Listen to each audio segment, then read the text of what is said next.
Charlie and the Chocolate Factory. Chapter 1. Here Comes Charlie. These two very old people are the father and mother of Mr. Bucket. Their names are Grandpa Joe and Grandma Josephine. And these two very old people are the father and mother of Mrs. Bucket. Their names are Grandpa George and Grandma Georgina. This is Mr. Bucket. This is Mrs. Bucket. Mr. and Mrs. Bucket have a small boy whose name is Charlie Bucket. This is Charlie. How do you do? And how do you do? And how do you do again? He is pleased to meet you. The whole of this family, the 6 grown-ups, count them, and little Charlie Bucket, live together in a small wooden house on the edge of a great town. The house wasn't nearly large enough for so many people, and life was extremely uncomfortable for them all. There were only 2 rooms in the place altogether, and there was only 1 bed. The bed was given to the 4 old grandparents because they were so old and tired. They were so tired, they never got out of it. Grandpa Joe and Grandma Josephine on this side, Grandpa George and Grandma Georgina on this side. Mr. and Mrs. Bucket and little Charlie Bucket slept in another room, upon mattresses on the floor. In the summertime there wasn't too bad, but in the winter freezing cold drafts blew across the floor all night long, and it was awful. There wasn't any question of them being able to buy a better house, or even 1 more bed to sleep in. They were far too poor for that. Mr. Bucket was the only person in the family with a job. He worked in a toothpaste factory, where he sat all day long at a bench and screwed the little caps onto the tops of the tubes of toothpaste after the tubes had been filled. But a toothpaste cap screwer is never paid very much money, and poor Mr. Bucket, however hard he worked and however fast he screwed on the caps, was never able to make enough to buy 1/2 of the things that a large family needed. There wasn't even enough money to buy proper food for them all. The only meals they could ever afford were bread and margarine for breakfast, boiled potatoes and cabbage for lunch, and cabbage soup for supper. Sundays were a bit better. They all looked forward to Sundays because then, although they had exactly the same, everyone was allowed a second helping. The Buckets, of course, didn't starve, but every one of them, the 2 old grandfathers, the 2 old grandmothers, Charlie's father, Charlie's mother, and especially little Charlie himself, went about from morning till night with a horrible empty feeling in their tummies. Charlie felt it the worst of all, and although his father and mother often went without of their own share of lunch or supper so that they could give it to him, it still wasn't nearly enough for a growing boy. He desperately wanted something more filling and satisfying than cabbage and cabbage soup. The one thing he longed for many more than anything else was chocolate. Walking to school in the mornings, Charlie could see great slabs of chocolate piled high in the shop windows, and he would stop and stare and press his nose against the glass, his mouth watering like mad. Many times a day he would see other children taking creamy candy bars out of their pockets and munching them greedily, and that, of course, was pure torture. Only once a year, on his birthday, did Charlie Bucket ever get to taste a bit of chocolate. The whole family saved up their money for that special occasion, and when the great day arrived, Charlie was always presented with 1 small chocolate bar to eat all by himself. And each time he received it, on those marvelous birthday mornings, he would place it carefully in a small wooden box that he owned, and treasure it as though it were a bar of solid gold, and for the next few days he would allow himself only to look at it, but never to touch it. Then at last, when he could stand by it no longer, he would peel back a tiny bit of the paper wrapping at one corner to expose a tiny bit of chocolate, and then he would take a tiny nibble, just enough to allow the lovely sweet taste to spread out slowly over his tongue. The next day he would take another tiny nibble, and so on, and so on. And in this way Charlie would make his 10-cent bar of birthday chocolate last him for more than a month. But I haven't yet told you about the one awful thing that tortured little Charlie, the lover of chocolate, more than anything else. This thing for him was far, far worse than seeing slabs of chocolate in the shop windows, or watching other children munching creamy candy bars right in front of him. It was the most terrible, torturing thing you could imagine, and it was this. In the town itself, actually within sight of the house in which Charlie lived, there was an enormous chocolate factory. Just imagine that. And it wasn't simply an ordinary enormous chocolate factory either. It was the largest and most famous in the whole world.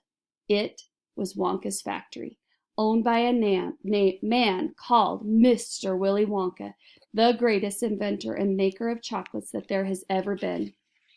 And what a tremendous, marvelous place it was. It had huge iron gates leading into it, and a high wall surrounding it, and smoke belching from its chimneys, and strange whizzing sounds coming from deep inside it.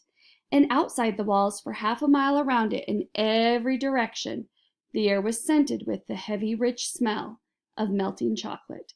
Twice a day, on his way to and from school, little Charlie Bucket had to walk right past the gates of the factory, and every time he went by, he would begin to walk very, very slowly, and he would hold his nose high in the air and take long, deep sniffs of the gorgeous, chocolatey smell all around him.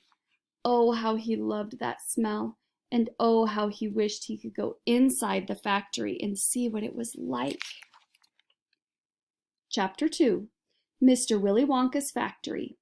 In the evenings, after he had finished his supper of watery cabbage soup, Charlie always went into the room of his 4 grandparents to listen to their stories, and then afterwards to say good night. Every one of these old people was over 90. They were also shriveled as prunes and as bony as skeletons, and throughout the day, until Charlie made his appearance, they lay huddled in their one bed, 2 at either end, with nightcaps on to keep their heads warm, dozing the time away with nothing to do. But as soon as they heard the door opening and heard Charlie's voice saying, "Good evening, Grandpa Joe and Grandma Josephine and Grandpa George and Grandma Georgina," then all 4 of them would suddenly sit up, and their old wrinkled faces would light up with smiles of pleasure. And the talking would begin, for they loved this little boy. He was the only bright thing in their lives, and his evening visits were something that they looked forward to all day long. Often Charlie's mother and father would come in as well and stand by the door, listening to the stories that the old people told. And thus, for perhaps half an hour every night, this room would become a happy place, and the whole family would forget that it was hungry and poor. One evening, when Charlie went in to see his grandparents, he said to them, "Is it really true that Wonka's chocolate factory is the biggest in the world?" "True?" cried all 4 of them at once. "Of course it's true. Good heavens, didn't you know that? It's about 50 times as big as any other." "And is Mr. Willy Wonka really the cleverest chocolate maker in the world?" "Oh, dear boy," said Grandpa Joe, raising himself up a little higher on his pillow. "Mr. Willy Wonka is the most amazing, the most fantastic, and the most extraordinary chocolate maker in the world that they have ever seen. I thought everybody knew that." "I knew he was famous, Grandpa Joe, and I knew he was very clever." "Clever!" cried the old man. "He's more than that. He's a magician. With chocolate, he can make anything he wants. Isn't that a fact, my dears?" The other 3 old people nodded their heads slowly up and down and said, "Absolutely true. Just as true as can be." And Grandpa Joe said, "You mean to say I've never told you about Mr. Willy Wonka and his factory?" "Never," answered little Charlie. "Good heavens above! I don't know what's the matter with me. Will you tell me now, Grandpa Joe, please?" "I certainly will. Sit down beside me on the bed, my dear, and listen carefully." Grandpa Joe was the oldest of the 4 grandparents. He was 96 and a half, and that is just about as old as anybody can be. Like all extremely old people, he was delicate and weak, and throughout the day he spoke very little. But in the evenings, when Charlie, his beloved grandson, was in the room, he seemed in some marvelous way to grow quite young again. All his tiredness fell away from him, and he became as eager and excited as a young boy. "Oh, what a man he is, this Mr. Willy Wonka," cried Grandpa Joe. "Did you know, for example, that he has invented himself more than 200 new kinds of candy bars, each with a different center, each far sweeter and creamier and more delicious than anything the other chocolate factories can make?" "Perfectly true," cried Grandma Josephine. and he sends them all to the four corners of the earth.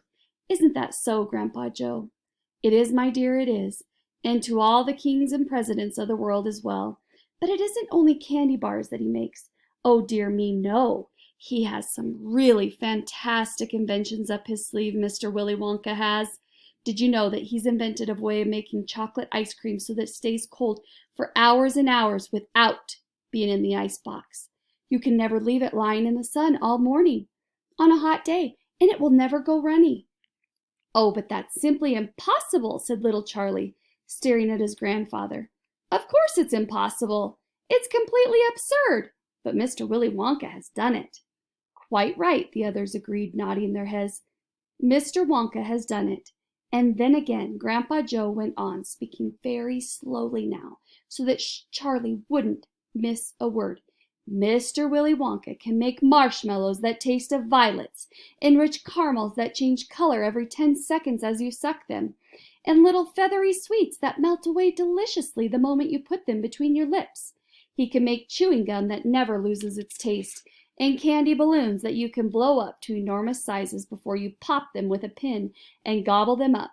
And by a most secret method he can make lovely bluebirds' eggs with black spots on them, and when you put one of those in your mouth, it gradually gets smaller and smaller until suddenly there's nothing left except a little pink sugary baby bird sitting on the tip of your tongue."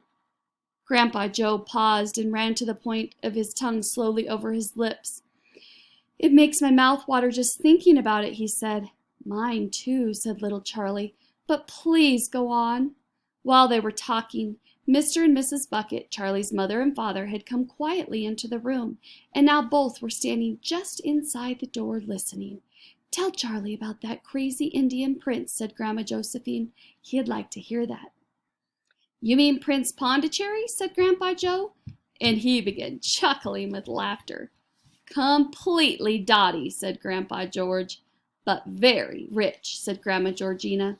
"What will he do?" asked Charlie eagerly. "Listen," said Grandpa Joe, "and I'll tell you."